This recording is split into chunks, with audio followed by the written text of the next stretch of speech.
Are Jacoby Brissett and Kyler Murray the same guy? Do they have the same skill set? The offense run the same with one in at quarterback or the other? We hear from offensive coordinator Drew Petzing about what he thinks. Johnny Venerable, we're going to hear what you think about the situation. Tuesday with Drew, they're the same. They're the exact same person. We're looking at the top 10 draft order, including the Arizona Cardinals, plus the head coaches next to be fired, include one Jonathan Gannon. Tough scene right now. PHNX, hammer that like. We go live now.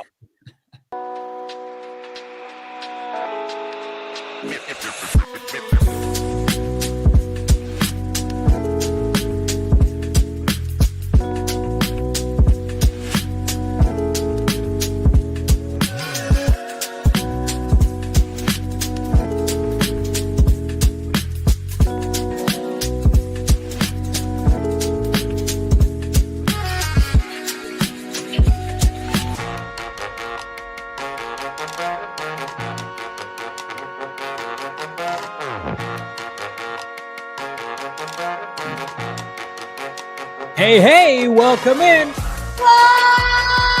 From Studio K, presented by our friends at Circle K. The PHNX Cardinals podcast, your premier #1 Arizona Cardinal podcast. Kindly, please do us a favor, like and subscribe. Even if this team has hurt you, leave us a 5-star wherever you get your programming. I'm Johnny Venerable. He's my co-host in Studio K, Mr. Bo Brack. Noah Man behind the mic.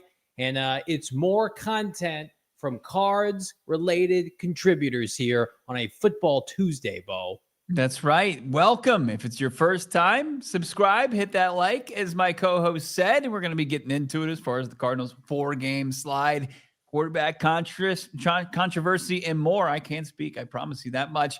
What's up to the supporters? Lighten it up with your emojis.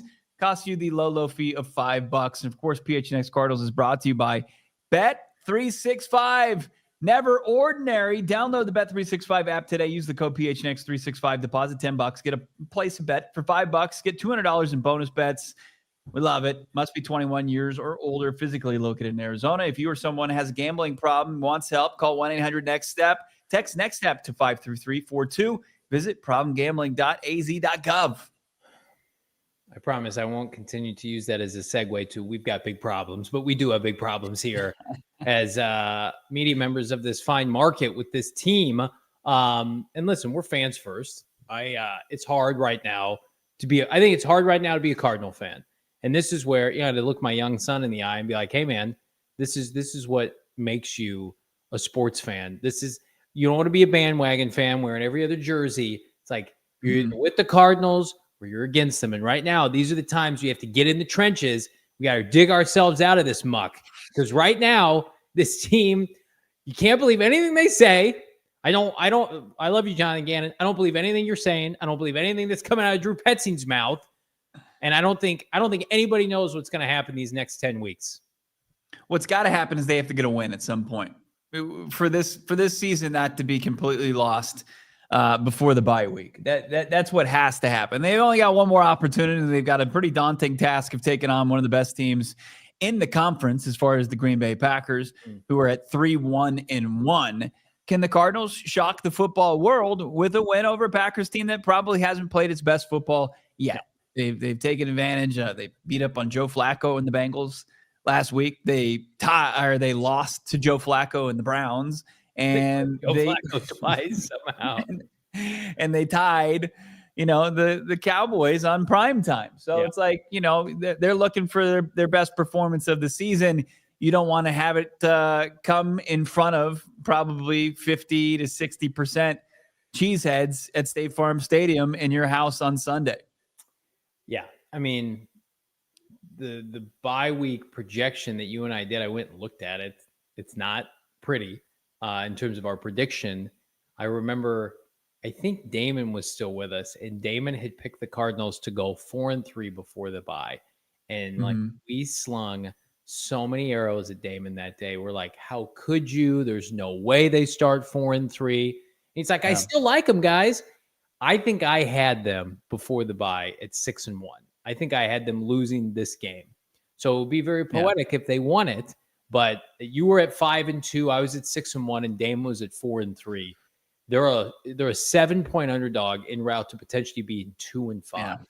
I mean, and again, like, I love a lot of our media friends here in the market. You lose me as a contributor to this market when you talk about they've only lost their 4 games by combined 9 points. I don't give two what's about that.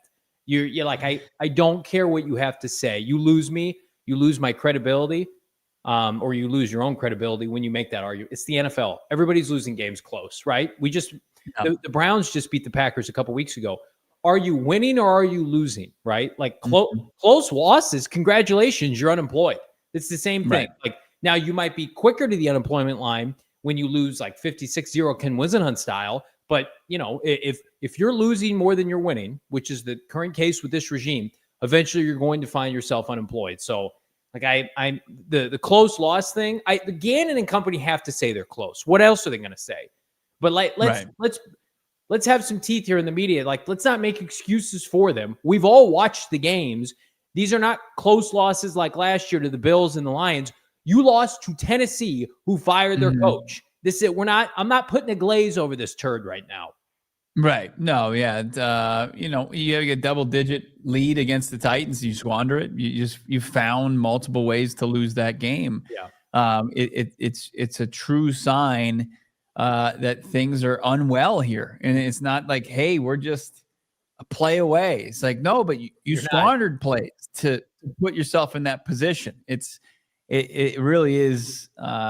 Times are tough here in Bird City, right? Remember that hashtag? Oh, it's so couldn't bad. be worse. Oh, it's so bad. No one calls them that. Cardinals get called to with like two 10-year-olds. They're like, Bird City, let's do it. Yeah. But yeah, we were out there today at the facility after Gannon talked yesterday. Said they made a few tweaks to the offense. Actually, let's hear from Gannon yesterday. If you missed yesterday's show, this was what the head coach was saying as far as how the Cardinals set up Jacoby Brissett for success. Or are they 2 different quarterbacks? You know what I mean? I just wonder why the offense looked so different with Jacoby at times on Sunday. Well, I think too. It's a good question. Like, that defense plays a little different than all the other games, and Green Bay is going to play different than them, so that lends its hand. But obviously we tailored a little bit the scheme going into this week with the possibility of Jacoby starting, I would say. So we kind of had that up. I thought it was a good job by Drew and his staff to make sure that we're putting Jacoby. It's just like all our guys, make sure that we're putting Jacoby in spots that he does well with, and I thought we did that. And I don't disagree with the head coach. I mean, they did. They set Jacoby Brissett up for success on Sunday, and the Cardinals, as an offensive unit, had their best performance of 2025. And I don't think that's even up for debate, right? 27 points was a season high.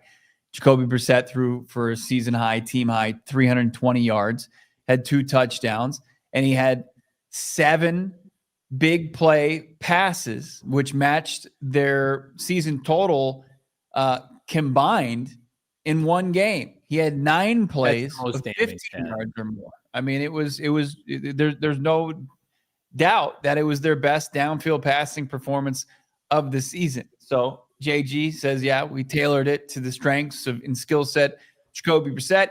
We're out there today, Johnny. We're talking to Drew Petzing, Cardinals offensive play caller, wanted to kind of get more into this. This is a tag team effort. Maybe Darren Urban didn't want me to say it, but he asked the question and then I followed up with Drew Petzing.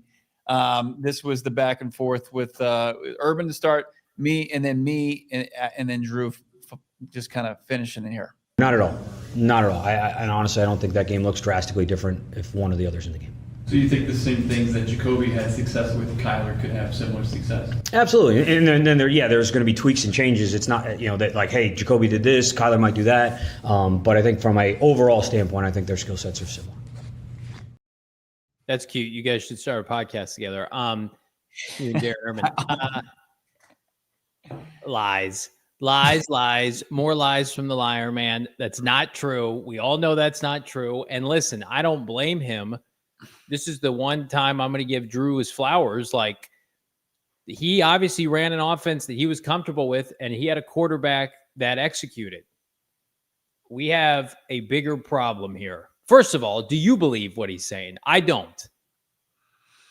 No, I don't believe it. Like, you're going to tell me the 6'4" quarterback has who's kind of he's not statuesque, but he's not mobile by any means. Even though he made a couple plays with his leg, he doesn't have the athleticism that Kyler has standing at 5'10". I think that they have very different skill sets, like very different skill sets.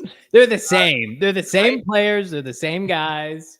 Like, do I think like that the offense changes drastically? No, it's the same plays, but how they're deployed as far as how they can run this offense, I think it's pretty drastically different. So no, I don't necessarily agree with that, but at the same time, like, can you go up there in front of a microphone and say like, no, we put in more plays that were conducive to throwing the ball downfield because we felt more comfortable with, Brissett's ability to do that, because then that becomes an indictment on your starting quarterback that your head coach has doubled and tripled down on isn't going to move from that spot, no matter how well Jacoby Brissett played or could play. I'm going to give you my theory as to what has happened, and I could be way off base. I think the mindset was to come here, if you're Drew Petzing and Jonathan Gannon and Monty Ossenford, and try to tailor an offense that, yes, is designed for Kyler Murray, but also is a run-dominant offense, Bo, that limits his hits and his exposure, gets the ball out quickly, but we also have a shelf life with that. Now, the best version of that offense, and I don't think you guys can dispute this, was like midseason last year when they were 6-4, top rushing team, and they ran out of gas. They did not play well at the end of the season. And this regime, I'll put Clayton Adams off to the side. They said, well, we don't think we need wholesale changes. We think we can salvage this. Let's double down on the personnel, including Kyler Murray, another year with Drew, and then we figure we're going to be more explosive because another year of Marv. They banked on continuity, and that's not new. We've talked about that. Right. Problem is, and why this has been exposed now, Bo, is because they can't run the ball effectively. Their personnel warrants throwing the football more, and the offense is not conducive for Kyler Murray to sit back, work off a play action, throw the football downfield. Mm-hmm. Whether or not he can do it or not, I don't want to have that argument. All I know is when he's in the game, they don't do that. Okay. So now it's almost like worst case scenario, because you're continuing to lose games, but you played a different quarterback who can do it. And suddenly the offense looks dramatically better in a hostile environment with a backup without Marv for most of the game. So I'm at the point where it's just you made a gamble. You made a series of gambles this offseason offensively. They've all blown up in your face, and they're costing you now. Kyler is not a good fit for this offense. I don't think that can be disputed now. So but who's that a bigger indictment on? Monty and Gannon. They should have been able to say okay, if we're going to stick with Drew. And again, I go back to we had these conversations last January. I would have stuck with Kyler Murray, but if they came to Monty and they said, you know what, Monty, we feel like there's a cap on this offense because Kyler can't run the offense the way we wanted to, then why didn't you go after Sam Darnold? The Darnold thing is interesting now because he's succeeding and he would clearly fit this offense. Why didn't you sign Sam Darnold? Why didn't you trade Kyler Murray to the Raiders? Why didn't you draft a developmental quarterback? You made us all assume well, he's a great fit because he's in your 3-year system. He's not a great fit. It's clear now. So Drew and Kyler, something's got to give. I happen to think both will be gone this offseason, but to sit here and try to, spoon feed this fan base, the fact that they're the same and it's the same. No, Drew, Kyler had trouble getting to 200 yards passing in your offense. Yeah. As I sit back and I look at the evidence, right? It's the I don't know if the lightning bulb gone off yet as far as where the true smoking gun is on who with the downfall in this offense is. But I think back to conversations we had and you brought it up, when we talked to Gannon in Indianapolis, and he says, I'm not going to make any power statements, but I think Kyler Murray is going to have, the best season of his career because I believe he's going to play. He's going to play at a high level consistently. And it's like, I'm wondering what gave him confidence in that, what iteration, what version of the offense, because like what you're saying, like what we're seeing here is Jacoby Brissett goes out there and they're raining threes. Right. And they're getting chunk plays, and the offense looks like it's operating at an optimal level, where with Kyler Murray, everything looks hard. What does the optimal version of Kyler Murray look like? Because it doesn't seem like there's going to be a similar type and rhythm of play calling. It seems like it has to be different. That's why I take kind of exception to saying they've got similar skill sets. And then Kyler Murray would have had similar success as Jacoby Brissett. Let's just have this hypothetical conversation. What do you think the offense would have looked like on Sunday with a healthy Kyler Murray against the Colts? Do you think it would have been effective but different? No.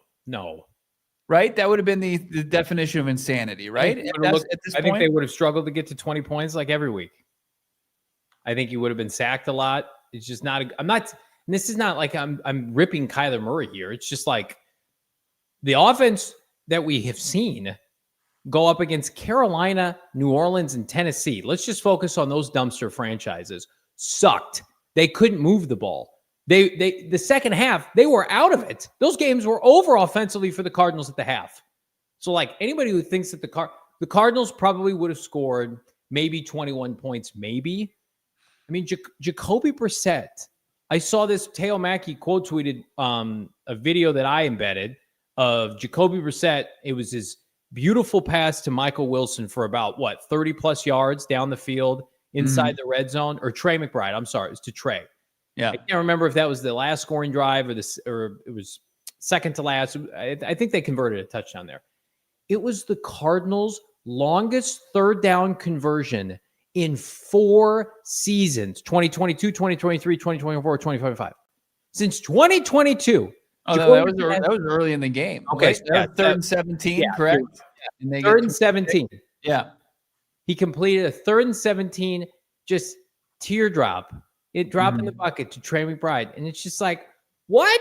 This has been available? It's hard to have this conversation though, Bo. And we talked about it yesterday. Because Jacoby Brissett is not the answer long term. Right. He might not be the answer this weekend.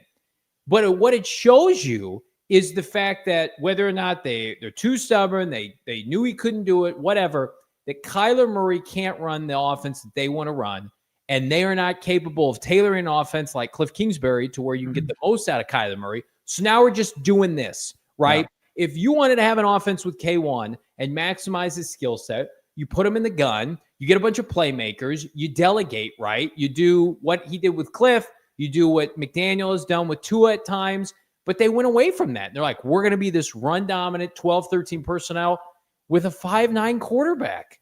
I understand trying to make it work for the first 2 years. Like, you could have made a move this offseason to say, like, the Seattle Seahawks with Geno Smith don't make the playoffs this year. The Seattle Seahawks might have a top 3 seed in the NFC because of their willingness to be aggressive, to go out and get Sam Darnold and fire their play caller. They banked on continuity, and it was just a disastrous decision. Let me play devil's advocate here just for the sake of it. Okay. Let's do it. The Kyler Murray, optimizing him tapping into his potential, having the most consistent season that he's had playing at a high level, right? All those things. Like, did it fall victim to them overlooking the offensive line, taking a step back, and the run game going away and not being there? I think are you saying that last year was his most efficient year? No. I'm saying that the way that they were positioning themselves this season it was going to be a 3rd consecutive season of successful ground and pound game, like where they're going to be able to run the ball effectively like they did with James Conner and Trey Benson, and the offensive line was going to be geared up towards that. And as we've heard earlier in press conferences, that even though you'll push back on that, they didn't do this last year, that the run was going to be able to set up success in the passing game. That's a lie. That's never been true, or at least it's not true with K1 in this offense. My opinion, and I 100% believe this, is that this offense with Kyler Murray peaked last year. And by peaked, it had 21 passing touchdowns, and it was like very like vanilla. It's like, just outside the top 10, somewhere between like 12 to 14. I mean, but I know what they thought. They thought that, well, the schedule's easier and we're going to beef up the roster and the defense will be better and our run game's going to remain dominant. And we just need who did I compare Kyler to like the entire offseason? I was like, they just want him to be Alex Smith. They just want him to delegate and be Alex Smith with some special plays mixed in. But the problem is now it's just like, okay, they've had some roster deterioration with some injuries, and they're like, okay, now we need to crank it up. They don't know how to do that.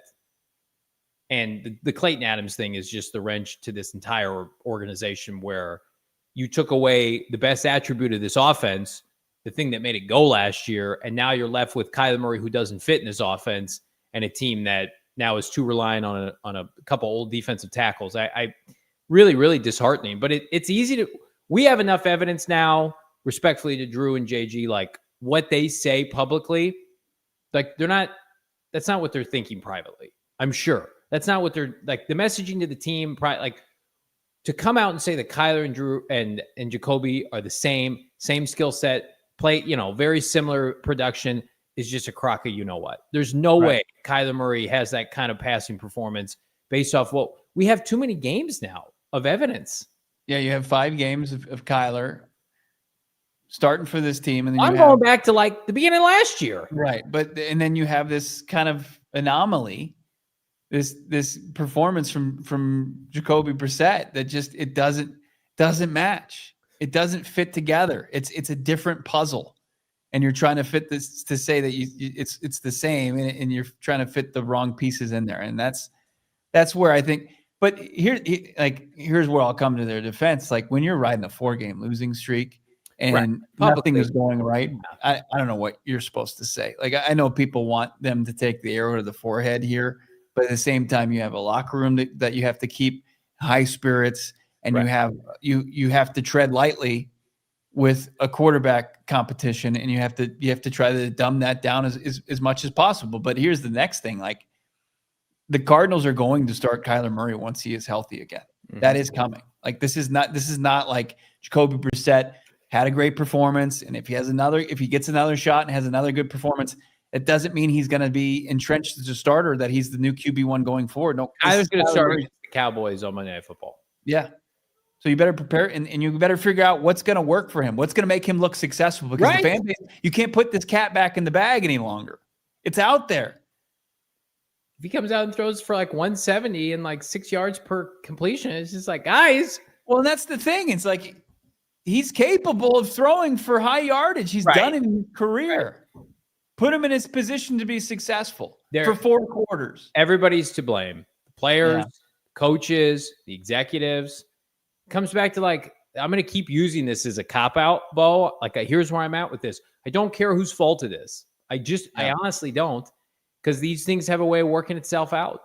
It's like Kyler will be gone, Drew will be gone. We're going to talk about Jonathan Gannon's odds later in the show. It's just like, it's in your best interest, guys, to figure it out. We shouldn't have to tell you every day to be like, hey, you know what? Kyler Murray probably would have a tough time in just traditional I formation.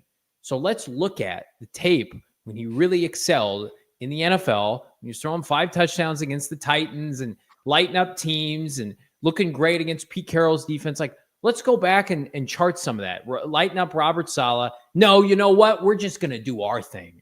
And then we'll put Jacoby in, and he looks different, but we'll tell everybody it's exactly the same. It's disheartening, but I'm with you. Like, they'll never come out and say that they botched this whole thing. They'll never come out and say Jacoby, overreaction off of 1 game. Because, like, Kyler had good games last year, and like, he's a startable quarterback, but like you can't have it look like that. And then look at everybody the following Monday, Tuesday and be like, yes, this is what we've been doing. Yeah. Lies. Michael Wilson had 55 yards receiving in 5 games. Lies. 4 games. We all have Jones is a viable option downfield, right? I mean, you were able to, like, you lost your best player in the receiving game outside of Trey McBride, Marvin Harrison Jr. in the second quarter, and you were able to light it up. Like Jacoby Brissett goes 17 for 24, over 200 yards in the second half with 2 touchdowns, and you're like, but yeah, Same. no, It's yeah, it's exactly the same. Kyler is Jacoby. Jacoby is Kyler. If that game had gone another like 5 minutes, he might have thrown for 400 yards. They were ripping it downfield. Right. Even the drive where they're unsuccessful, where he misses Trey McBride in the end zone, like they moved the ball with ease down the field. They did it every single drive. Like Drew said that in his press conference. They didn't punt in the second half because they were so successful. Of course, Drew's mentioning that. Did you guys see that? He didn't punt. Congrats, Drew. Congrats on those 27 points. We got more to get to. Man, this team, man, you want to just love them, but then you just want to 2-4. Come on, guys, get it together. We've got more quotes. Plus, Cardinals have a top 10 draft pick if the season ended today. Good hell, it's PHNX Cardinals. But first, I'm going to tell you about our friends at Game Time. Game Time, get the lowest tickets right now. My son, who's a big-time used car salesman, is trying to get me to get on Game Time and look up SmackDown tickets in Tempe next Friday. And I said, son, wow, as much as Game Time treats us well, just cool it, would you, for a second? But again, goes beyond just that. Cardinal tickets are trending toward, maybe if you use the bonus code PHNX for $20 off, damn near might take care of that whole purchase for you. So check them out right now. Do the guesswork out of buying NFL tickets. We've got college basketball right around the corner. No playoff Diamondback baseball, but Suns tickets coming up soon. I was looking at Suns tickets, very reasonable to kick off the NBA season. Download the Game Time app today, create an account, use the bonus code PHNX for $20 off. That's PHNX right now. Download the app, tap ticket, go. Download the Game Time app today. Lowest tickets guaranteed. Suns are gonna have to save this sports town. Good They're luck. gonna have to do it. They're gonna have to Good shock luck. the world. Either that or the Cardinals need to figure it out. You need to figure it out as far as your checking account. Why not get the perks you deserve with the My Style checking account to fit your lifestyle? Mountain America Credit Union. Love Mountain America Credit Union. You can get to enjoy the perks of restaurant deals. Who doesn't love those? How about mobile phone protection?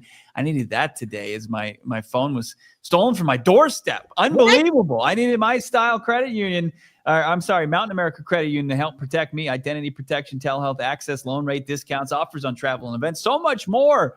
Make My Style your lifestyle at Mountain America Credit Union. Visit macu.com/mystyle to apply. That's macu.com/mystyle to apply. It's, of course, insured by NCUA. And, of course, membership required based on eligibility. Some benefits require no cost. Registration, activation, terms, conditions, and exclusions apply. macu.com/mystyle. Somebody stole your phone from you. Yeah, dude, I ordered a new phone just like you, Yeah, new phone, told me John. about it. Yeah. And I've been waiting for it. And I'm supposed to sign off on it. And I got a notification while I'm sitting there listening to Drew Petzing and that somebody had signed off on my delivered phone. And I'm like, well, nobody's at the house. So I get there and there's a package. And I go to open it and it's empty. No phone. That's No wild. phone for me. Did you have I'm still working with the cracked iPhone. Oh my gosh, I'm so Yeah. sorry. I think I have you one up for this week though. As there's I've got a roof problem. We've got That's true. Mo and I have big time problems in our life. So if you got, spare a super chat. Yeah. We don't see a dime of that. Hit that like button though. It does help the company. Hit that join button. Man, times are tough. Noah, are you good in your life financially? Yeah. I mean, the guy's from the state of Michigan. His baseball team got their heart ripped out. All And then right. his football team on Sunday Night Football got stomped by Patrick Mahomes. Financially, I'm in a good spot though. Oh, good. Because I use Mountain America Credit Union. There you go. That's great. You got all the answers. We're slumming it. Hit that like button. Do the Cardinals have the answers? Maybe not. Anything else today? Anything else today from our sweet OC Drew Petzing, who, by the way, is trending up for your boy. I just want to say that. Trending up. Wow. Yeah. Trending up, trending down coming up. We think later in this episode, we don't want to make any promises any longer. Maybe. I mean, this was once a staple segment of this proud show. And now we're just in such disarray and just trying to pick up the pieces. It gets pushed and pushed. Drew Petzing, just as far as what is this on the expectations of Explosives. explosives? That's right. The explosives that Jacoby Brissett was able to find on Sunday. I think we're able to take advantage of some things they did on defense. I think that's going to be our focus every week. Some of the things that they were showing us from a front structure and a coverage structure in terms of how we could protect and get the ball down the field. And I thought even though we didn't hit the explosives in the run game, I thought the efficiency of the run game was a little bit better, which was good to see. So I think that all plays hand in hand.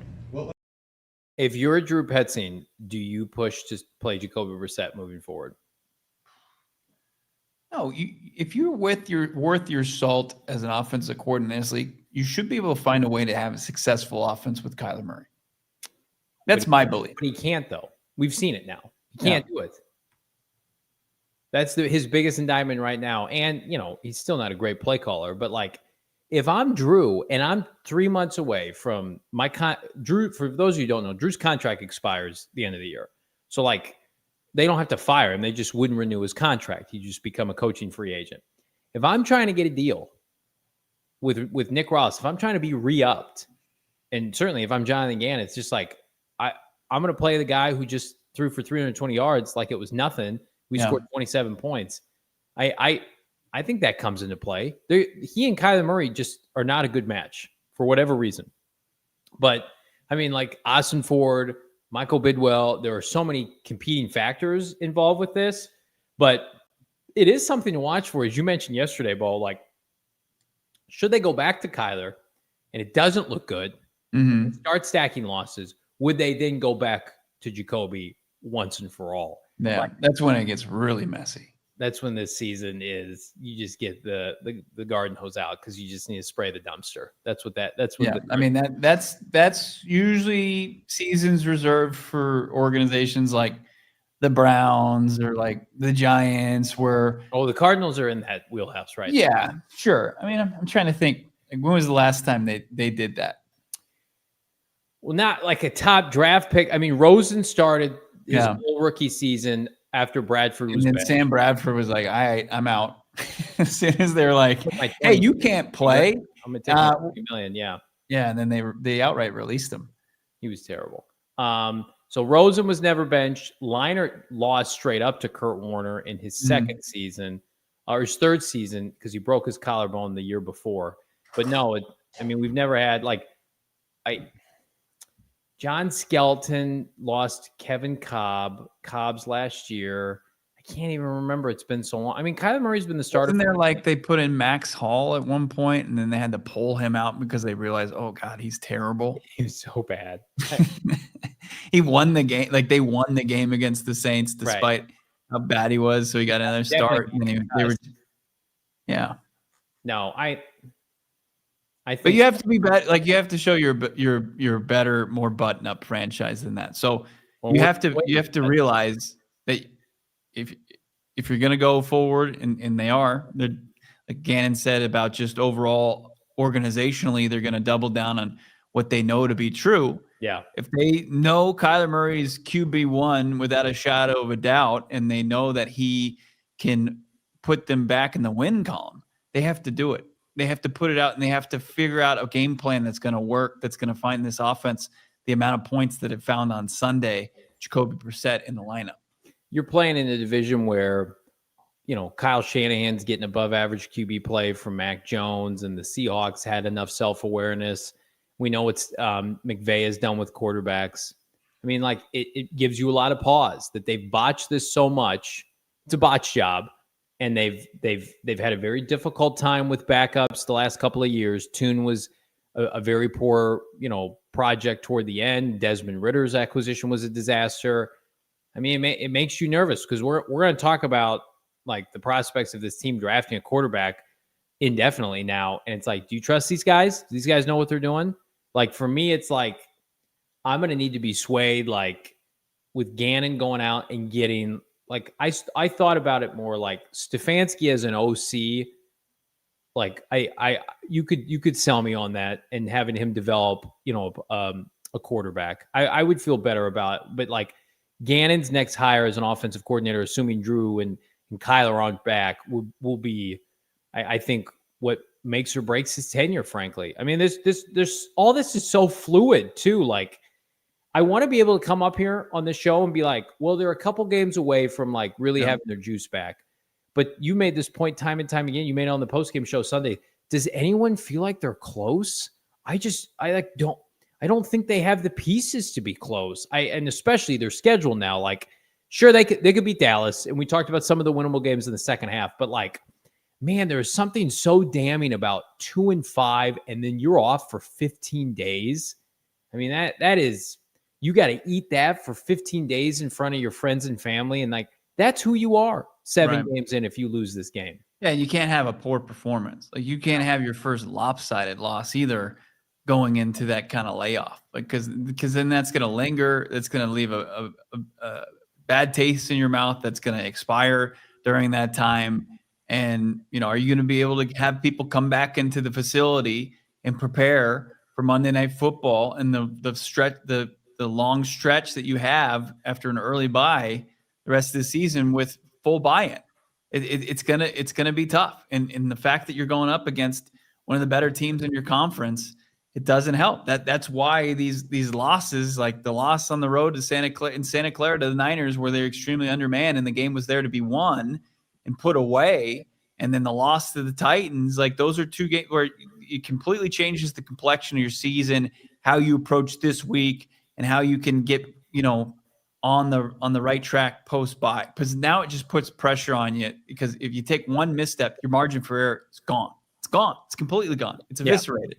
They don't have any, and especially head coach Jonathan Gannon. No, man, let's take a look. This was available via our friends in Vegas earlier today. It's the updated coaching odds. Next to be fired. This is never a list you want to find yourself on. Mike McDaniel, you can't even get even money on him, minus 200. Obviously, Brian Callahan was just fired. Jonathan Gannon, though, next in line. I mean, this is very, very disheartening for a guy, and I had egg on my face. I quote tweeted a tweet I put out last year. The Cardinals at the bye week last year at 6-4 had a 64% chance to win the NFC West, and since then they're 4-10. I mean, there's not a good team, and so like, I think Stefanski and Dable are both gone. Kellen Moore, Aaron Glenn, they're in their first year. Zach Taylor probably he needs to go, but I mean, he's been to a Super Bowl and has been to the playoffs a few times. Like, I mean, this is a hard reality right now for Cardinal fans, because I believe in Gannon, the leader of men. I believe that he has helped this franchise move forward, but I also am not going to come up on this show, Bo, and be like, well, it's okay to just continue to lose. That's fine. Let's just continue to lose close games. We'll continue to lose divisional games. I mean, like, Bo, I think there's something like 1-5 in their last divisional playoff games dating back to last year. So it's just like, it's hard. I can't wrap my arms around you guys as culture builders and leaders of men when you keep losing. Eventually it has to be about winning. And that's the beauty of this league. It's just like, you're either getting it done or you're not.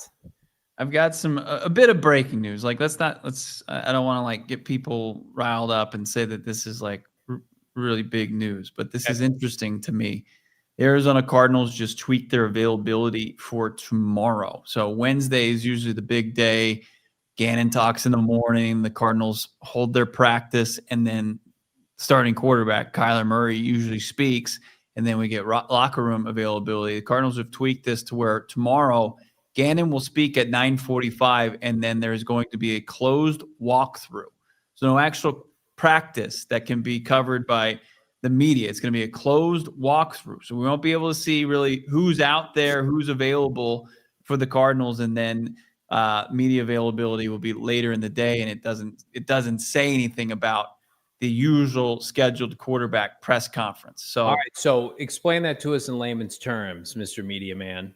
So we're not going to be able to take kind of role of which players are going to be on the practice field on Wednesday, and then it's looking unlikely like we're going to hear from a quarterback tomorrow at where we usually have a set press conference every week. Great, guys. Awesome. What do you, I mean, like, semantics? Is that what this is? What are we doing here? Like, people in the chat spamming secrets. What do they say? Secrets are no fun. Secrets help no one. That's what this is right now. I don't really I'm confused. They're confused. What are we doing here, guys? It's like ringing the bell. It's like, look over here. Nothing Right. to see. I expect They're clearly trying to keep kind of a smoke screen on who's going to be available at quarterback tomorrow. Ooh, Don't you think? I don't care. I mean, like, I know you don't care. I know you've been beaten down, and people are saying like, "How are you still alive after this team? What it's done to you?" friends but- have checked in on me, but I told you, Yeah, people are texting hey, me. props to them. Usually, I'm doing the opposite on you. You're like, Hey, you're "Hope- texting hope me. you're not well." You're usually texting me. He's like, "Hey, still here." Like, yeah, but they're leaning more against the grain with this. They want, I guess, to try to they view it as gamesmanship. They maybe view it as giving them an edge No.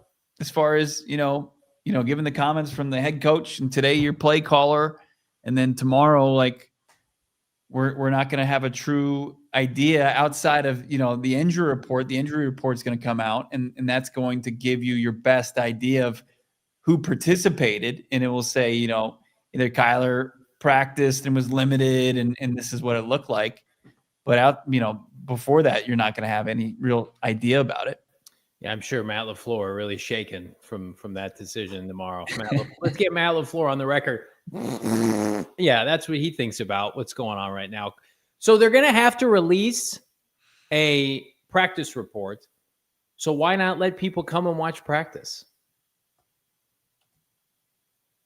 Probably because they don't want to have me and my dumb phone out there shooting video of quarterbacks warming up and how they look, and Okay, I see, I understand now.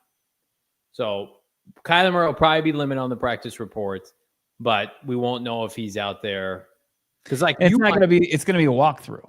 Got It's not going to be a full. so There's not going to be 7s. There's not going to be 11s. Why aren't they doing a regular practice then? Don't know. Probably because they wouldn't be able to close it to the media.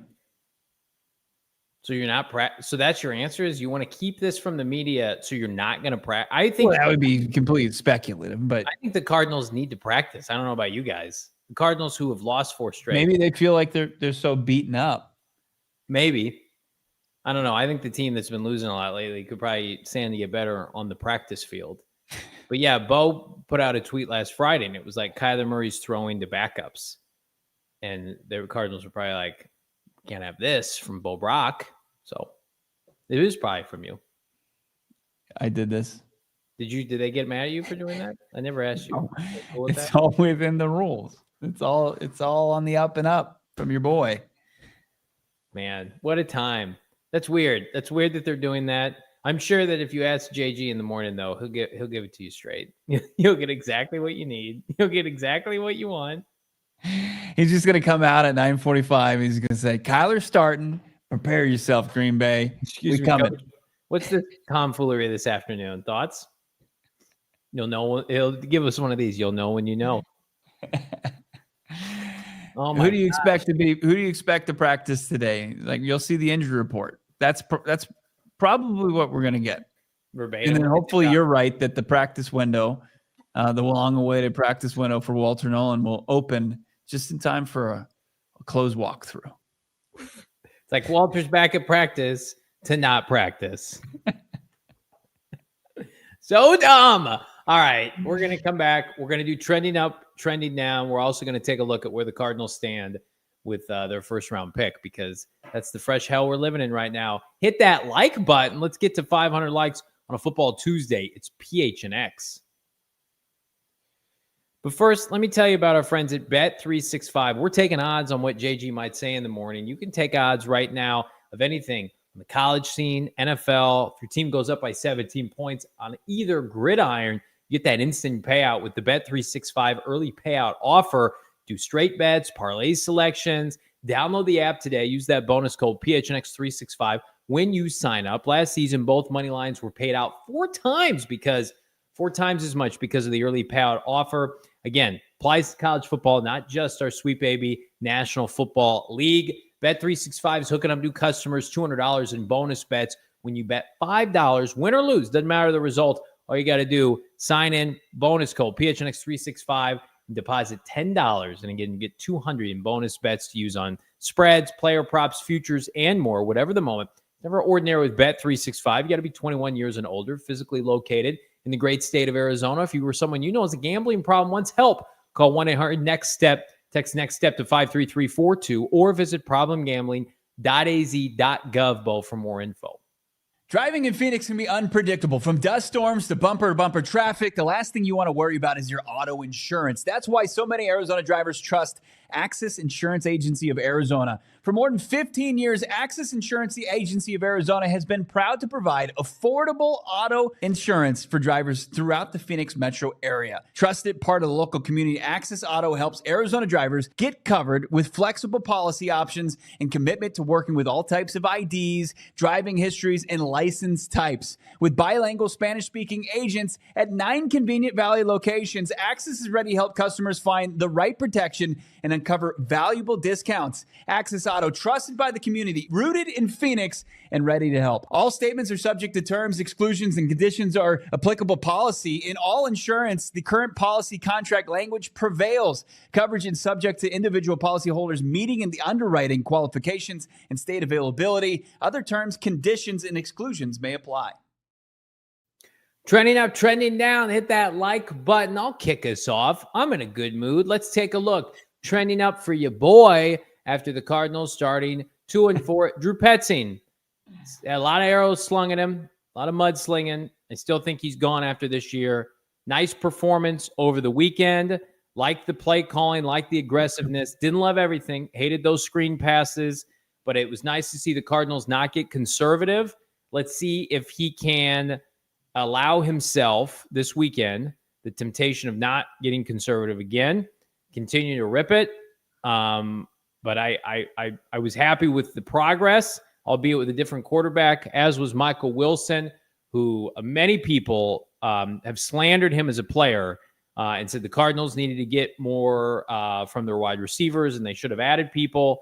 I think Michael Wilson is at worst, Michael Wilson's a 3, but I think Michael Wilson on any given day can be a big-time contributor. I thought he was fantastic playing through a finger injury. And then speaking of fantastic, Bam Knight. Bam Knight's the best Cardinal running back in between the tackles.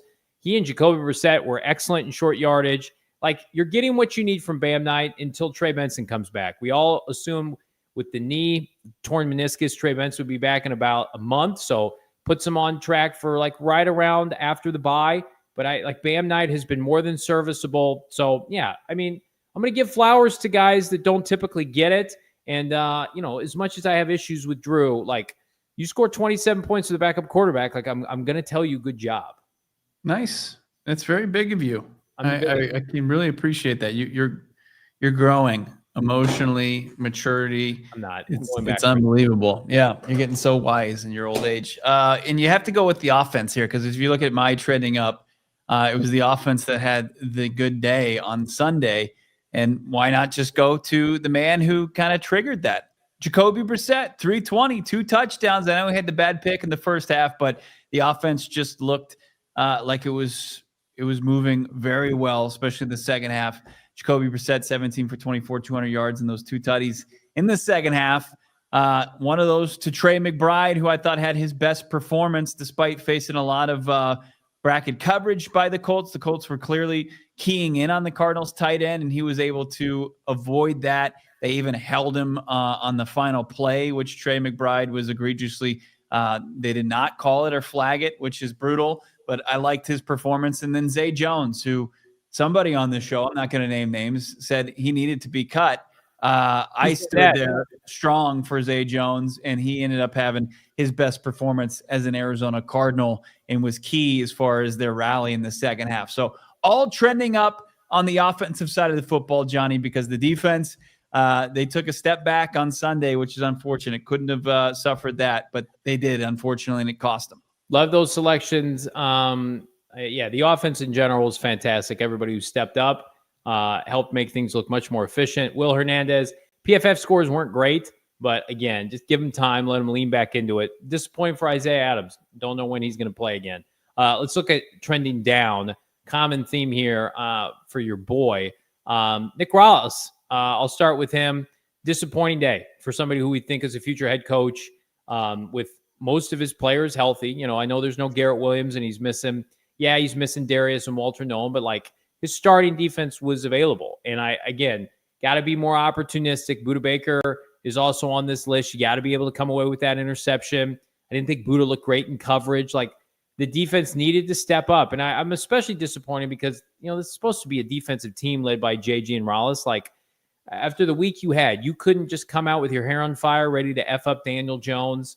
So really disheartening performance. And whatever's going on with Rollis' defense in the fourth quarter, like they need to switch things up. And I'm sorry, you're at the point now where like you're not consistently winning with 4 until, you get some more juice, whether that's Walter, whether that's Darius. So start blitzing people. They should have blitzed Daniel Jones more. And then lastly on that list, Kyler Murray's trending down just from the fact that Jacoby Brissett looked infinitely better throwing the football. Like, again, not knocking Kyler Murray, the person.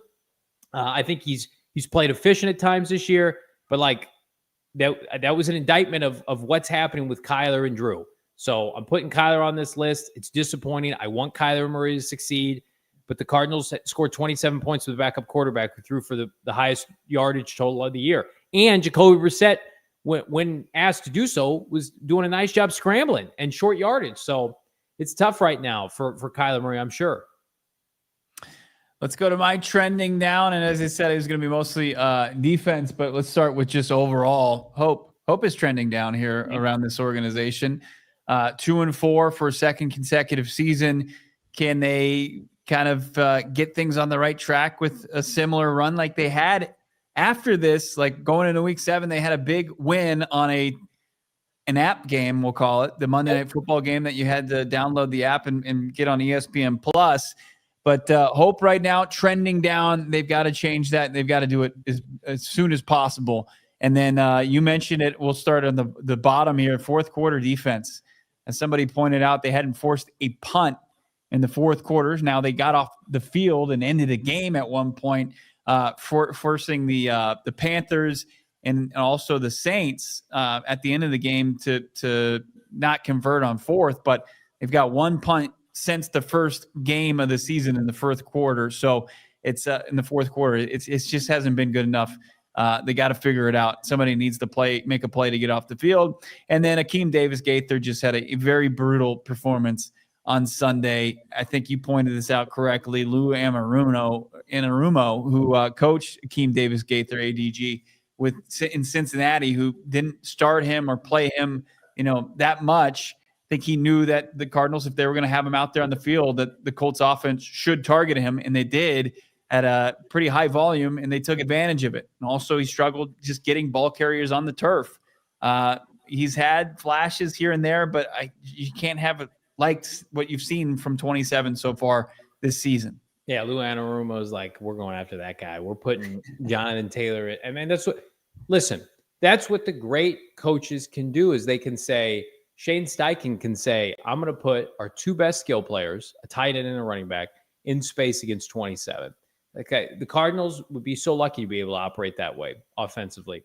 So those are some sad things. Let's keep it sad here on our PHNX Cardinals Tuesday. We're happy, depending on how you look at this. The Arizona Cardinals are 10th overall in the draft standings. 2-4. That's what that'll get you. And moving up. Via ESPN this morning, Bo, they had the Football Power Index projection. Cardinals have a 60% chance to have a top 10 pick. They have a better than 20% chance to have a top 5 pick. They have a less than 1% chance, however, to have the first overall pick. It's because the Jets are a dumpster fire. They're absolutely an embarrassment. I looked at this today and last night, and while I'm optimistic that the Cardinals, they need one, can get a quarterback. I mean, count how many teams need a QB right here. Jets, Browns, probably Dolphins. You think the Browns? Oh, come on. Yes. Jets. They're not. They've got a 3rd and a 5th round pick that they're not going to try to see what they have. That's never been more over. No. They'll have a new regime. Those guys will be gone. Jets, Browns, Dolphins, Saints, Raiders, Cardinals. So there's 6 of the 10 teams need a quarterback right now.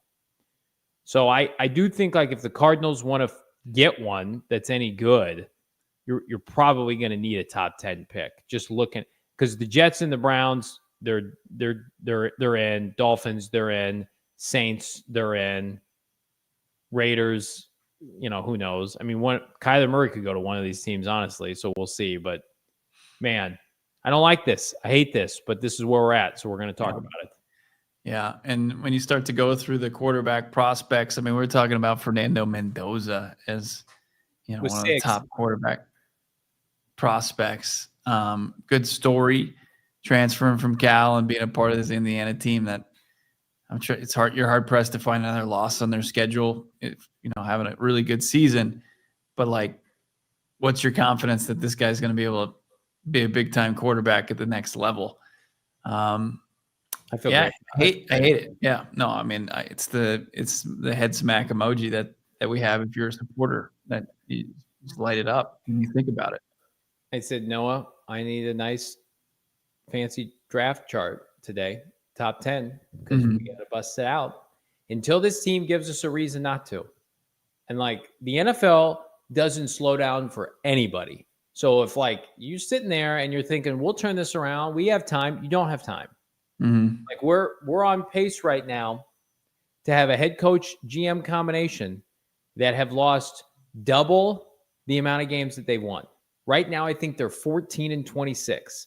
So let's say, like, conservatively, let's say they get 5 more wins this year and they can get to 7, right? 7-10. You're talking about being 19-30 or whatever it is. I don't know the math in my head, but like, that's tough, man. Yeah. That's not a place you want to be. Like, you've had 3 years, and I know the Cardinals roster was poverty in 2023. Don't get me wrong, but like, here's the comp that I'll use. And the AFC South is atrocious, but like D'Amico Ryans and CJ Stroud went to that bad organization and turned it around immediately. Bruce Arians, same division with Andrew Luck as a rookie and a terrible roster, won 11, 12 games his first year. Like, I'm not saying you have to do it overnight, but like, preaching hope into year 4, it's going to be the hardest thing that we're going to have to deal with November, December, January as doing this. And the scale's about to tip whether or not JG and Ossenford are back. It's like, can you look, if you're Michael Bidwell, this fan base in the eye and be like, give us one more year with these guys. You got to show something like that. To your point, I and a lot of people are like, tank for a quarterback, do what you need to do. If you lose to the Packers this weekend, they do not think like that. Of course they don't. That's why the NFL is the best, because these are grown men. They're trying to win. I need to see I thought we would see some pride defensively this weekend. I'm really disappointed with how they performed. Yeah.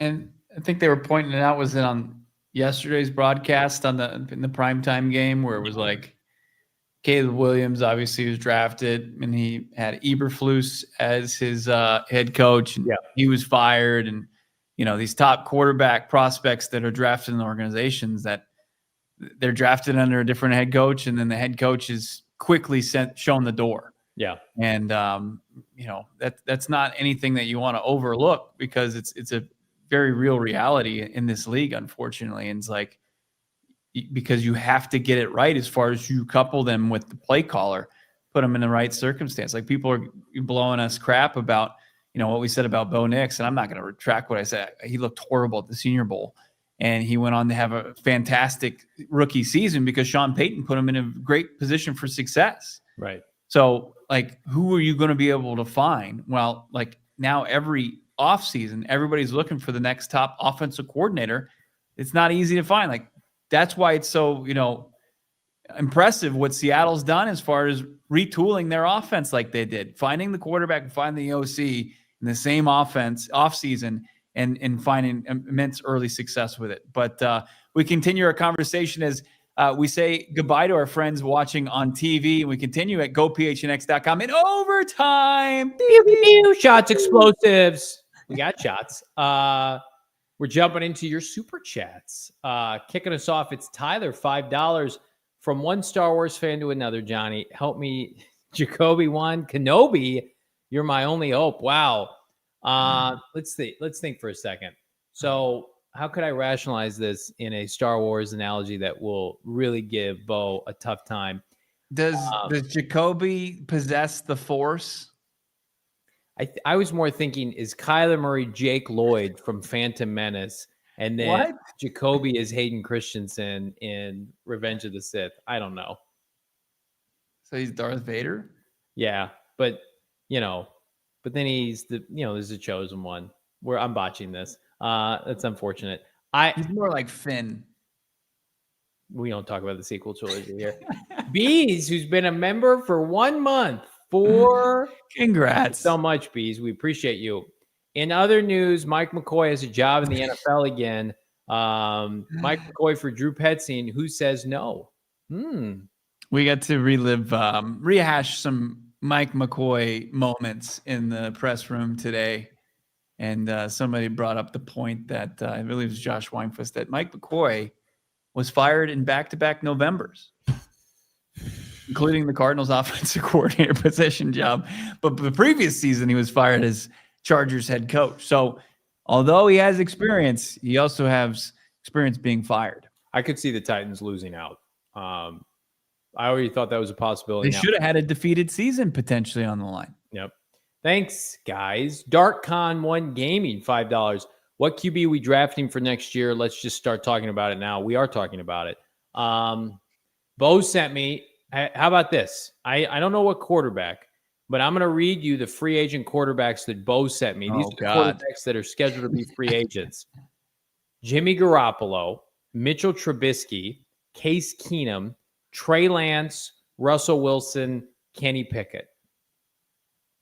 So it's like, well, you could probably get a good amount for Kyler Murray, but then are you just waiting for everybody to get fired? What are you doing? What are we doing here, guys? Are you going to add like Jameis Winston in there? I think you can look at Denver's Jared Stidham is somebody that they'll probably try to get a draft pick out of you for. But those are your options. Mac Jones. Bad. I hate this. Let's just draft your own guy. Brian P., friend of the show, quote, Kyler doesn't want to throw downfield, close quote. Every play that breaks down, Kyler throws deep every time. New O-line should help. Miho played well. Do you think Kyler plays this weekend, Bo? I have no idea. I mean, as far as the injury goes, he's going to be pretty close to it. I mean, being healthy. Because you thought he looked good last Friday. Yeah. But like the risk with it was, you're sore, but you're putting yourself in a position to tear that ligament and just be done for the year. So like if he feels good, it should be in a good enough spot to where he's not going to risk re-injuring it or aggravating it and making it worse. So then like you have a decision to make and a conversation to be had. Loso, $2. Go get Sanders. I think he's talking about Shedeur. No, I think it's Barry. Barry Sanders, maybe a little too long in the tooth. We're about 2 weeks away from talking about which players the Cardinals are going to have to trade on their roster. That'll be fun. I'm going to enjoy that segment a lot with a barf bag. But I don't see the Cardinals bringing in players. They didn't trade for a back. You can't trade away draft capital right now. You need to hunker down. I don't think there's any scenario where Monty Austin-Fort or Jonathan Gannon are in the positions that they are and they say, we'll take Shedeur Sanders as a player on our team. What about when he does the mime impression in his locker? Right. I need some of that content. That's what I need. Do you? This franchise is missing. Let's keep it going here with Brock Petty. $1.99. Kirk Cousins to complete the Warner Palmer trilogy. He's got a dead arm. He's got the Colt McCoy dead arm. His arm strength ain't there. He's cashing checks. He's snapping necks and cashing checks for the Atlanta Falcons on the bench. They knew it. He can't throw anymore. But I think I think that would be a good fit, 5 years ago. But they're in a really tight spot right now. Loso coming back, $2. Mac Jones trade. If the answer to the Cardinals' problems is trading the Niners a draft pick for Mac Jones, we might do the Panther podcast and pack up shop. That might be it for us. Our fandom will be raffled off and we'll just go into the night.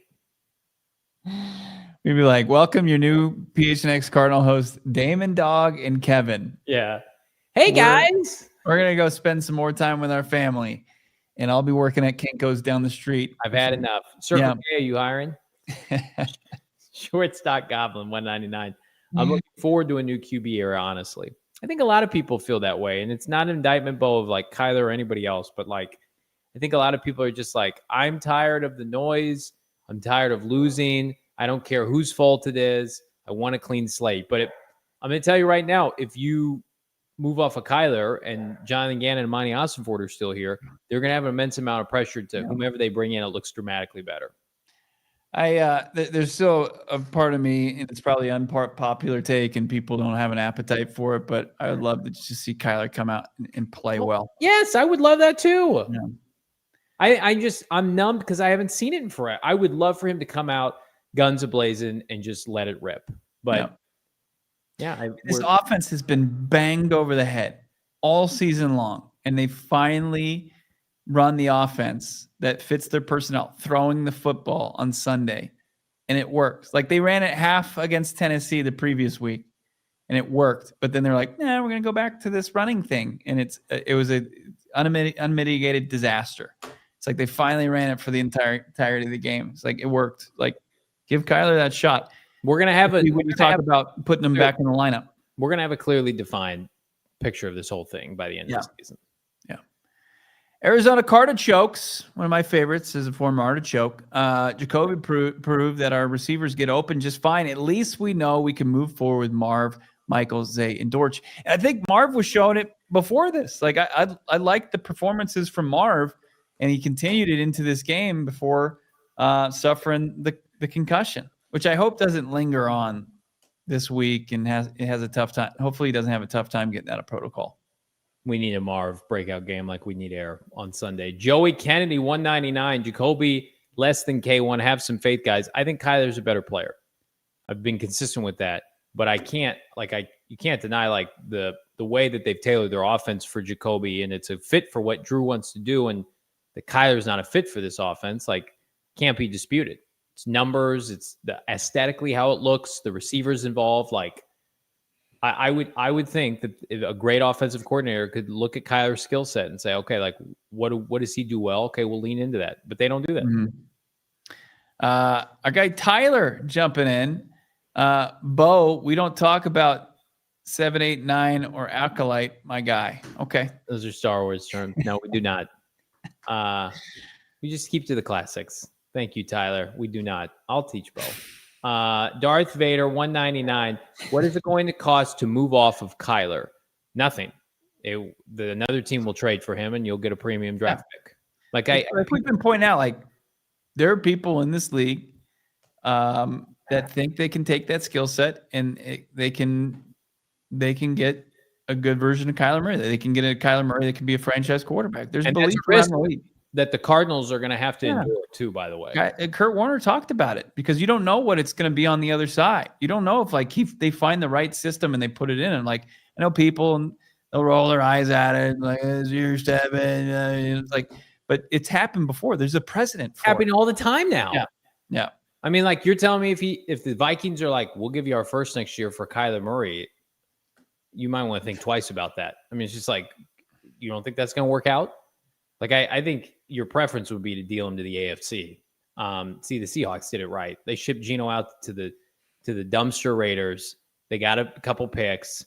They endured a little bit of feet blowback, and then now Schneider might be the executive of the year. Theo, 499. Aside from the Titans loss, which was bad optically, we're in all the games. The Colts were down corners. We still see no hope for the future. Ask me in about 2 weeks. But they need a good performance, Theo. Like, we need to see a good performance, a complete performance. We need to see a defense come up and make a play in the fourth quarter.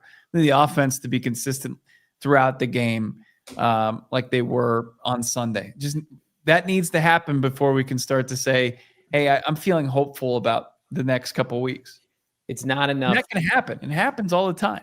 It's not enough for me, Theo, in year 3 to be like, they're close, but they're losers. They're losers right now. They're losing games. They're 4-10 in their last 14. They have never had a stretch where they're consistently winning. And in this division, you'll get eaten alive. You'll get exposed. Taco Corp, 499. Okay, but hear me out. Flip Kyler to Baltimore for a first rounder. His payback for Hollywood Brown. That'll show him. It's not funny, Taco Corp. I heard Howard Eskin or something from Philly. Mm-hmm. Yeah. Went on a podcast, maybe it was his own. God help the sponsors of that show. Basically say that they need to get rid of Jalen Hurts and start Tanner McKee. And I had to respond. I'm like, oh my God, like this is Philly content. Yeah. If Philadelphia Eagles want to trade away Jalen Hurts, please God, let us be first on line one. But franchises don't know how good they have it. Like I was watching that game where they ran 4 consecutive tush pushes, and I'm like, this is terrible. I hate this. But I'll be there with my I'll be like at Rally House with my number 1 finger, like, let's go, tush push it, let's go, Jalen Hurts. I'd love it. I mean, I do think like when they remove that in the offseason, like it's going to impact this game. Brian, you saw that they can. There's a version of like what the Cardinals were running, and Jacoby Brissett was getting like 3 to 4 yards a push. Yeah, it was more of a traditional QB sneak. Yeah, Jacoby looked great doing that. $5. Stafford didn't win a playoff game in 12 years. Went to a real franchise, won a Super Bowl. Kyler could do the same with a good coach. I think we'll find out. And I Cardinals, this is going to be, man, this, like, we're going to get a lot of news and a lot of talking points on this show for a lot of non-football related stuff coming up, which is disappointing because Bo and I thought this would really be the season where we can really dive into the games and talk about it and break down what's happening. And the Cardinals, just historically, they're more of a circus off the field that you have to pay attention to. And it's just like, will they or won't they with Gannon and Austin Ford? If they fire Drew, who are they bringing in? Where does Kyler Murray go? Who do you add in the quarterback room? Who do you draft? Like there are so many dominoes that are going to fall based on how these last 11 games go. Somebody's saying that Kyler G. Jeter should say he should be playing. It's not Liz Frank. It is a version of Liz Frank. It is the version where he's got a mild strain. Yeah. And if he goes out there and plays his style ball where he's pivoting, there's a lot of stop and go, pivoting. Like you could tear it, and it would be a full-on Liz Frank injury. And he's not an asset that you could move or build around. Then it just becomes like it becomes a multiple month process getting back from it. Some new members, some new supporters. Yeah. Brian, $5. Thank you so much, Brian. Brian. Brian's the best. See him out there at Cardinals training camp all the time. Big, loyal supporter of the show. Love our guy, Brian. Love him on social media. He's the man. Welcome to the supporter club. And then, as I was saying, Arizona Cardinals became a supporter today. Huge. What is an artichoke? Can you explain that to me? It's a vegetable, right? Yeah. But the Scottsdale Community College fighting artichokes, where I knew about that, are a force. Yeah. What was your ERA for the artichokes? It was like Kyler. It was Jacoby Brissett's QB rating on Sunday. That was what it was. I think it was. Some people are saying it was sub 4. I'll let you run with that. I've heard some people say that. Hit that like button, subscribe. Listen, it's just good to see everybody today. We're picking ourselves off the mat. We've watched a lot of bad football. This team, this future of this team is up in the air, but thankfully this podcast ain't going anywhere. Hit that join button. We got our guy Fran Duffy on speed dial for the coming weeks to break down these college QBs, and strap in, brace yourself. Brian Baldinger tomorrow is going to unload on this franchise. I cannot wait, Bo. What if he just comes on and it's just like sunshine and butterflies and rainbows? I guarantee you he's going to say that Jacoby Brissett should start. That's my one prediction. Knowing Baldy, I think he's going to say like Jacoby Brissett is better equipped for what they want to do. Do you think we should show a split screen of his pinky and Michael Wilson's pinky on Sunday and see who's got it worse? Because that thing was gruesome. I think Mike managed to pop his back into place. I think Brian Baldy was probably just like, yeah, just leave it. Yeah, let it go. Yeah, it's gonna get mangled. Just cut it off. Brian's and Brian's I's and Y's are killing it for this fan base, no doubt about it. You guys are the best. A lot of people are saying they're the foothold, they're the future of this fan base. So we appreciate that. The Johnnies and Jonathans are struggling. Yeah, I'm having a tough time. Here's where I'm gonna have a great time though. I want to plug this. I'm gonna be out at Chicken and Pickle this Sunday for a tailgate for Cards Packers. So I'm going to do my best. I said there's going to be a lot of cheeseheads out, a lot of Packer fans. I'm like, I need to get down with the people, with our team. and mix it up at Chicken and Pickle. We're going to be doing the live pre-halftime and post-game show from there, and just having a blast, talking Cardinal ball, hanging out. So, yeah, if you're in the area, come out to Chicken and Pickle if you're not going to the game. Or if you are, come by before.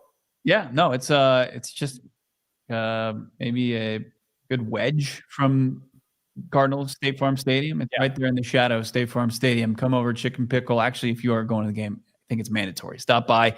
I'm going to be hanging out with Johnny. Britton going to be out there with you probably, right?